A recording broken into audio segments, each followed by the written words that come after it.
Passport కుంభకోణం మొదలుకొని భూముల కుంభకోణం వరకు వివిధ రకాలుగా యథేచ్ఛగా దోచుకున్న నువ్వు ఈ దేశం కోసం తాత ముత్తాతల నుండి ఆస్తులతో పాటు పదవులను కూడా త్యాగం చేసినటువంటి రాహుల్ గాంధీ గారి గురించి మాట్లాడే సాహసం ధైర్యం ఎక్కడిది కేటీఆర్? నీకు నీ స్థాయి ఎంత, నీ బతుకెంత, ఏంటి నీ బతుకు? అమెరికాలో పెట్రోల్ బంకులో పెట్రోల్ పోసిన నువ్వు ఉద్యమం ఎగిసి పడుతున్నప్పుడు అమెరికాలో సరదాగా గడిపిన నువ్వు ఉద్యమం ఒక రూపంకి వచ్చిన తర్వాత చీమలు పెట్టిన పాములో పుట్టలో దూరినట్టు సిరిసిల్లో దూరి ఆనాటి వరకు ఉద్యమంలో కేకే మహేందర్ రెడ్డి పొట్టగొట్టి డబ్బుల మదంతో ఎమ్మెల్యే అయి నువ్వు ఇవాళ రాహుల్ గాంధీ గారి గురించి రేవంత్ రెడ్డి గారి గురించి మాట్లాడతావు? జ్ఞానం ఉండాలి మాట్లాడే ముందు. మన స్థాయి ఏంది, మన చరిత్ర ఏంది, మన గతం ఏంది ఒక్కసారి స్మరణం చేసుకొని మాట్లాడాలి. మోతీలాల్ నెహ్రూ గారు వేల కోట్ల ఆస్తులు దేశం కోసం ఆనాడు స్వాతంత్రంలో ఉద్యమంలో పెట్టినాడు. జవహర్లాల్ నెహ్రూ ఏకంగా 9 ఏళ్లకు పైగా జైల్లో జీవితం గడిపి స్వాతంత్రం కోసం పోరాటం చేసినట్టు మహానాయకుడు. సర్పంచ్ పదవి కోసం పాకలాడి ఈ రోజుల్లో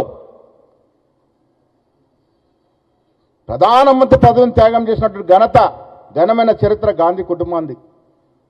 2004లో సోనియా గాంధీ గారు, 2009లో రాహుల్ గాంధీ గారు ప్రధానమంత్రి పదవిని తృణప్రాయంగా త్యాగం చేసినటువంటి కుటుంబం వారిది.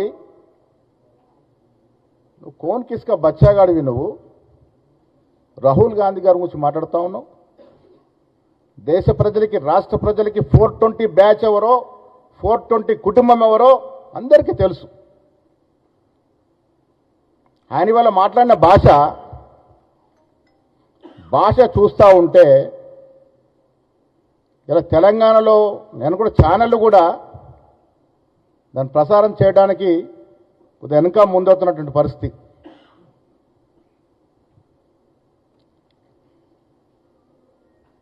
తల్లిలాంటి తెలంగాణ యాస మట్టెలు గంటె పుస్తలమ్మి ఇన్నాళ్ళు దేశంలో ఎక్కడ లేని విధంగా భాష యాస నిగ్గస్సుగా కలుషితం చేసి 10 ఏళ్ళు మద్యాన్ని ఏరులై పారించి యువతని ఎటు రాకుండా, పనికి రాకుండా చేసినటువంటి ఘనమైన నీచులు మీరు. డబ్బే పరమావధంగా, డబ్బే లక్ష్యంగా 10 ఏళ్ళు పాలన చేసిన మీ కుటుంబం. ఉద్యమంలో పాల్గొన్నది ఎవరు? ఉద్యమంలో ప్రాణాలు అర్పించింది ఎవరు? ఆ కుటుంబంలో ఒక్కడికన్నా ఉద్యమం ఇచ్చిర్రా? అధికారం రాగానే నీ అబ్బాయి జాగిరనట్టుగా మీ నాయనకు పదవి, నీకు పదవి, బావకు పదవి, చెల్లెకు పదవి, సవి తల్లికి పదవి, అడ్డగోలకు పదవులు ఉంచుకున్న మీరు, ఈ రాష్ట్రాన్ని యథేచ్ఛగా దోపిడీ చేసిన మీరు ప్రజల్ని మర్చిపోలే. ఇంకా మీరు చేసిన దోపిడీ మర్చిపోలే, మీరు అమ్మిన మద్యాన్ని మర్చిపోలే, మీరు కాజేసిన భూముల్ని మర్చిపోలే, మీరు నిరుద్యోగుల యొక్క ప్రాణాలు పొట్టను పెట్టుకున్న సంగతి మర్చిపోలే, ఆఖరికి ఇంటర్మీడియట్ పేపర్ కూడా లీకేజ్ చేసి సొమ్ము చేసుకున్న వైనాన్ని కూడా మర్చిపోలే. ఎంత సాహసం నీకు! రాహుల్ గాంధీ గురించి మాట్లాడతారు. మీ నాయన కాదా దళితుడిని ముఖ్యమంత్రి చేయకుండా తల నరుక్కుంటా అన్నాడు? 10 ఏళ్ళు తల లేకుండా ఉన్నాడా మీ నాయన? ఎవరిదే తల? దళితుని తల, ఒక వెలమదొర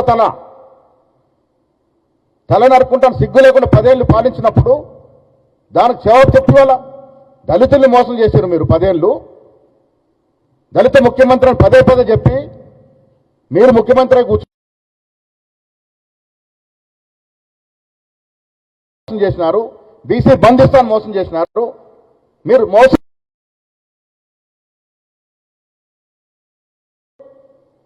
మోసాల గురించి మాట్లాడతారు.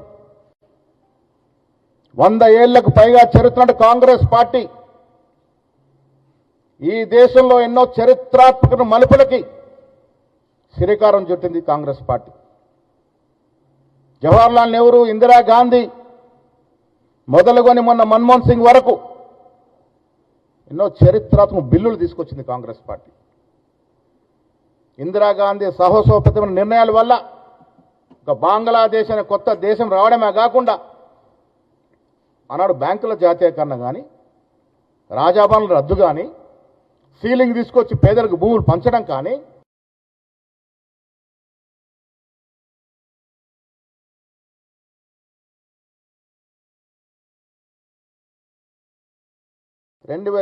ఎన్నికల్లో మీకు ఇంటికి పంపించినారు.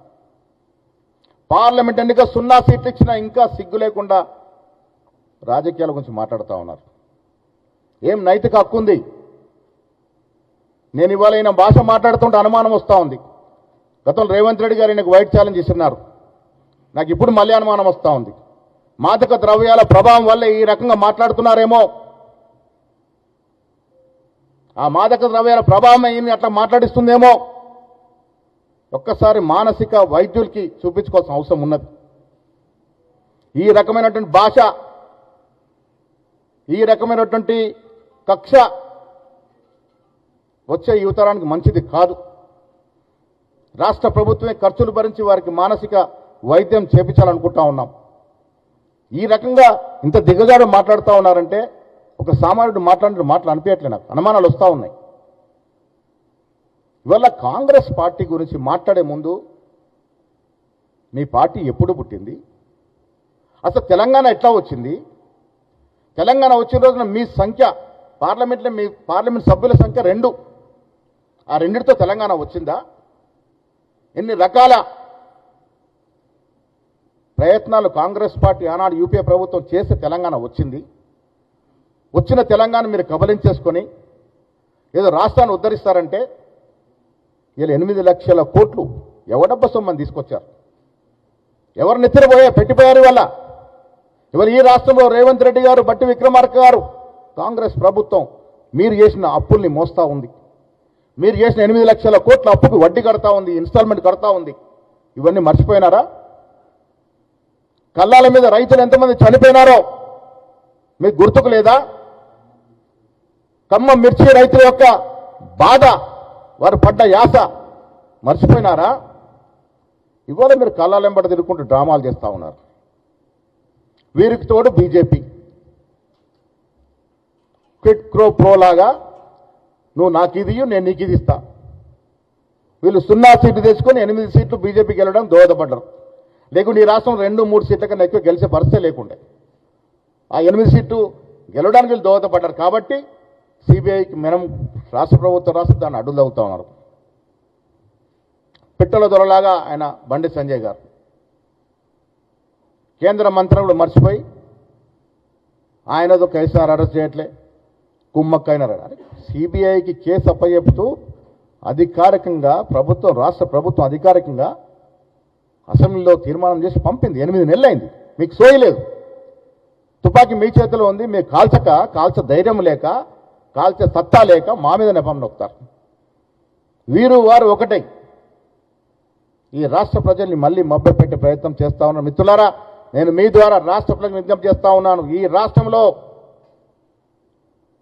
బీఆర్ఎస్ పని ఎప్పుడో ముగిసిన చరిత్ర. ఇవాళ నీతో సహా నువ్వు తయారు చేసిన నేరమే ముఠ కొల్లగొట్టిన దోపిడి సొమ్ముతో కృత్రిమ పొంగును నువ్వు ఎంత రెపరెపలాడని చూసినా నీ నేరమయ్యే చరిత్ర గులాబీ రంగు ఏనాడో మాసిపోయింది. గుర్తుంచుకో కేటీఆర్. తల్లి తంగేడు బతుకమ్మ సాక్షిగా తెలంగాణ ప్రజల హృదయాల్లో నువ్వెప్పుడో మాసిపోయావు. కేసీఆర్, కేటీఆర్, హరీష్ రావు అనేవారు గతమే తప్ప భవిష్యత్తు లేదు. ఈ రాష్ట్ర ప్రజలు మిమ్మల్ని కానీ, మీ కుటుంబాన్ని కానీ, మీ పార్టీని కానీ ఆదరించే పరిస్థితి లేదు. కారణం మీరు 10 ఏళ్లుగా చేసిన దోపిడీ, మీరు 10 ఏళ్లుగా చేసినటువంటి రకరకాల ప్రభుత్వ వ్యతిరేక కార్యక్రమాలు, ఇవన్నీ కూడా ప్రజల మధ్య ఇంకా మెదులుతూనే ఉన్నాయి. 2.5 సంవత్సరాలు మాత్రమే అయింది. ఇవన్నీ ఏదో మర్చిపోయినారు, మమ్మల్ని ప్రజలు ఆదరిస్తారనుకుంటే అది భ్రమ తప్ప ఇంకొకటి లేదు.